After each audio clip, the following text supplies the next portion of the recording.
Der Hark 78 GT ist ein Dauerbrandofen mit der EcoPlus Feuerungstechnik. Die Verkleidung kann wie hier mit Kacheln in verschiedenen Farben oder mit Speckstein erfolgen. Die dicke, massive Abdeckung fällt bei diesem Ofen besonders auf. Die dreidimensionale Gusstür hat eine 2-Punkt-Verriegelung.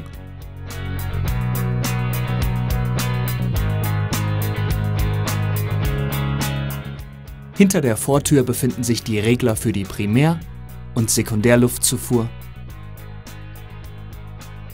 sowie der Aschekasten. Der Feuerraum hat eine tiefe Gussmulde mit einem Rüttelrost. Der mit einer Spezialkeramik ausgekleidete Feuerraum wird oben mit dem Feinstaubfilter abgeschlossen.